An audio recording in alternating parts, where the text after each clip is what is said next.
2024, I lay awake in anticipation. I was excited, not just because it was my birthday, but because I'd seen my sister order the triple layer chocolate mousse cake. As the clock struck midnight, I ran down, cut my cake, and took the first bite in my mouth. Rich, decadent, perfect.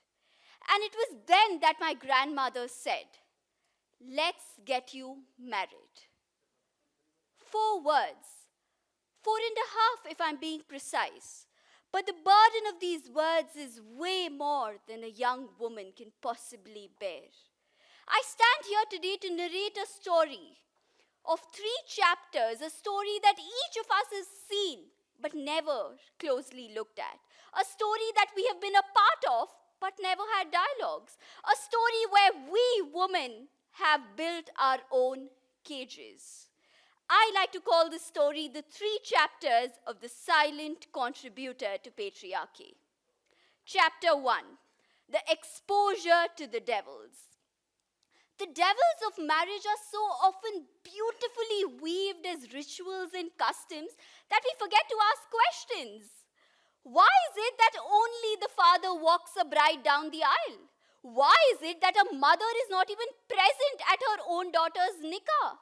Why is it that only a father is involved in giving away his daughter at a gurudwara?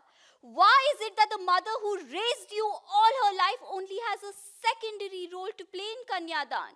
Why is it that Milni, which is the coming together of 2 families right after the groom's procession has arrived, is only between the male members? Why is it if my mother makes a call inviting you to my wedding is not a formal invitation unless my father follows it up with another call? There are a plethora of questions, but answers to none. So let's switch it up. Let's start asking questions that actually do have answers. Does the Bible say that the mother cannot walk the daughter down the aisle? No. Does the Quran say that the mother shall not have a seat at the table when her daughter's nikah nama is being signed? No. Does the Guru Granth Sahib say that the mother shall sit as a mere spectator while the father gives away his daughter? No. Do the Vedas say that a marriage will not be fructified unless you donate your daughter by way of Kanyadan? No. Do any of these Hindu scriptures say that a milni should be only between men while women sit and watch as spectators? No. In fact, do any of the holy scriptures in this entire world say that a mother's blessing will be lesser than that of the father when it comes to marriage? No. Then why? Then why, when we were equals in the eyes of God, we are not equals in the eyes of society? My dear woman, every minute that you are silent, you are breathing life into these customs. Don't let your future daughters down by staying silent today. I call upon you to look closer, listen harder, and ask more questions. Will these questions always have answers? No, maybe not. But a discussion is important. It is important to start a discussion which will either convince them of your perspective or you will get convinced by theirs. But in either case, you will stop being a silent spectator to patriarchy. If chapter 1 was about the social erasure of women, chapter 2 is about the price tag that is put on that erasure. By being silent, we women have already proven that we can be calm and obedient in any given situation. And that is when the ghosts reawaken. Chapter 2, Mummy Returns. How surprising would it be if I told you that somebody that you considered long dead was actually always alive, just in a form, a shape that you and I did not acknowledge? Dowry was considered dead after the Dowry Prohibition Act of 1961, or so we thought. It continues to live on under a different name today: gifts. Gifts that a bride's family gives the groom and the groom's family. The connotation, the packaging, the branding has changed, but it lives on. Let me tell you a short story. My friend met a guy for arranged marriage. They had an amazing conversation and had so much in common. But then he slipped. He said, "Gifts are okay. The bride's family is giving it for her own comfort. Who am I to refuse the gifts?" I was shocked. With my eyes wide open, I didn't know what to tell my friend. But she told me, "Mansi, wait, that's not even the shocking part." She continued her story. As soon as she reached home, she was bombarded with a lot of questions.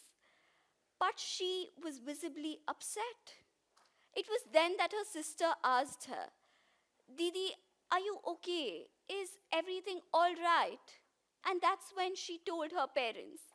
He said, "Gifts are okay because they're given for my own comfort, as if I would not have the luxury and comfort of his house if I did not take those gifts along."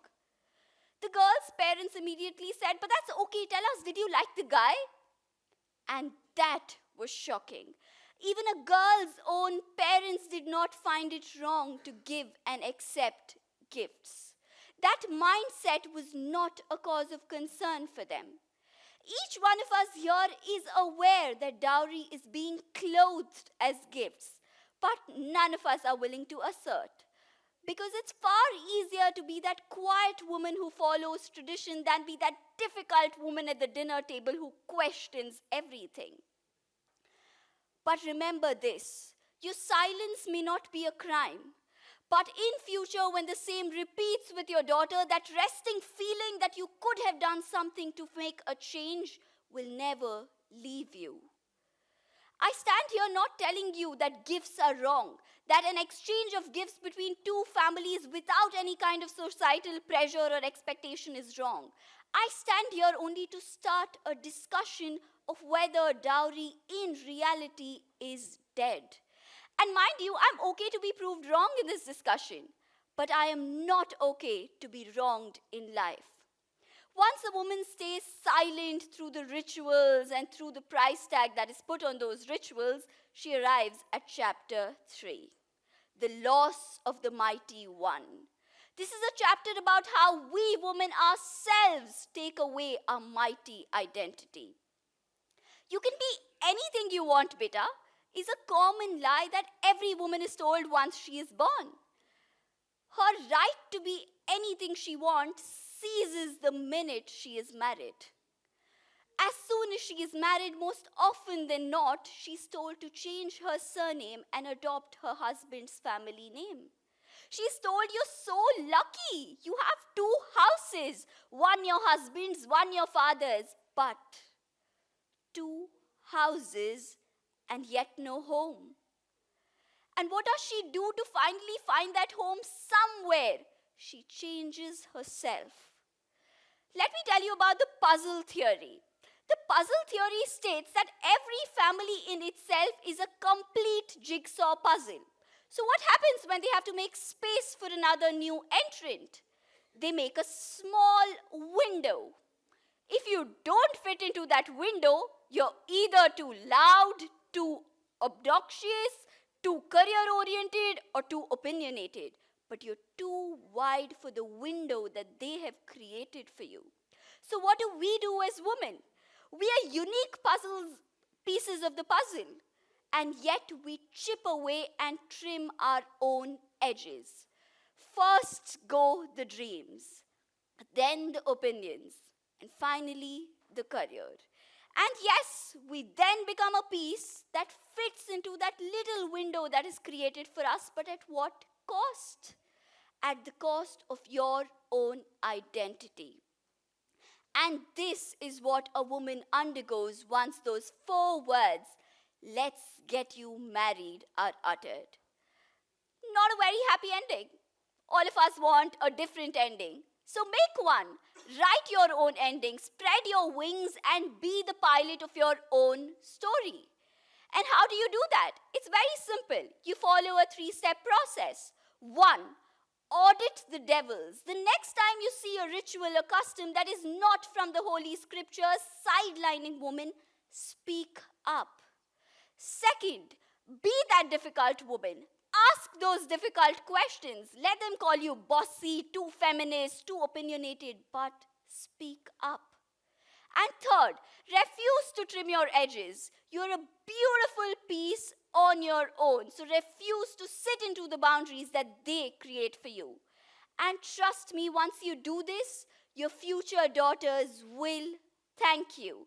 And I can say that with conviction because I stand here today saying, thank you, Mama. Thank you for teaching both your daughters that we do not have to fit into anybody's puzzle. We can be our own puzzle. I urge you today to speak up because your silence might just be the license to continue patriarchy. Thank you.